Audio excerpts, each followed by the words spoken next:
AP high court exam మనకి త్వరలో రాబోతుంది, నోటిఫికేషన్ వస్తుందని ఎక్స్పెక్ట్ చేస్తున్నాం.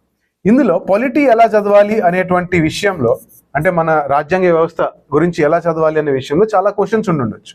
ఫస్ట్ థింగ్ గుర్తుపెట్టుకోవాలంటే, హైకోర్ట్స్ అన్న వెంటనే హైకోర్ట్స్ కానీ మన జ్యుడిషియరీ న్యాయ వ్యవస్థ ఏదైతే ఉందో, ఈ న్యాయ వ్యవస్థ గురించి కాన్స్టిట్యూషన్లో మెన్షన్ చేస్తున్నారు కాబట్టి దాని గురించి మాట్లాడాలి. అంటే సుప్రీంకోర్టు గురించి ఉన్నటువంటి సబ్జెక్ట్ని కూలంకుషంగా తెలుసుకోవాలి, అండ్ హైకోర్ట్స్కి సంబంధించింది బాగా తెలుసుకోవాలి. అండ్ మరి ముఖ్యంగా హైకోర్టు ఎగ్జామ్ కాబట్టి మనకి లోవర్ కోర్ట్స్, దిగువ కోర్టులు ఉంటాయి, డిస్ట్రిక్ట్ కోర్ట్స్ ఉంటాయి, సివిల్ కోర్ట్స్ ఉంటాయి. వీటిలో విషయాలు ఏ విధంగా ఉంటాయి, ఇది ఎవరు జ్యూరిస్డిక్షన్లోకి వస్తుంది, ఎవరు దీన్ని నడిపిస్తారు, ఎవరి పరిపాలనలో ఉంటాయి, ఏంటి అనే విషయాన్ని తెలుసుకోవాలి. అంటే సుప్రీంకోర్టు చాప్టర్ని బాగా ఫోకస్ చేయాలి, హైకోర్టు చాప్టర్ని బాగా ఫోకస్ చేయాలి. ఇది కాకుండా న్యాయపరమైనటువంటి సమీక్ష అనేటువంటి ఒక కాన్సెప్ట్ ఉంటుంది, దాని గురించి బాగా తెలుసుకోవాలి.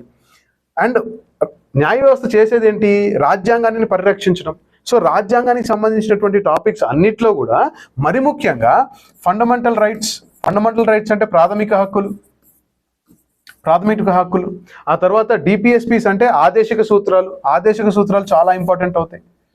ఆ తర్వాత మనకు ఉన్నటువంటి ప్రాథమిక విధులు, ఫండమెంటల్ డ్యూటీస్. అండ్ ఈ పవర్స్ అన్ని మనకు ఎక్కడ వచ్చినాయి ఏంటి అనేది కొంతవరకు దీని చారిత్రక నేపథ్యం important. And characteristics of Indian constitution, ఉండేటువంటి స్వభావం ఏంటిది, ఫెడరలిజం, సమాఖ్య వ్యవస్థ, డెమోక్రసీ. ఆ తర్వాత రాజ్యాంగబద్ధ సంస్థలు, ఓకే, రాజ్యాంగబద్ధ సంస్థలు, రాజ్యాంగేతర సంస్థలు.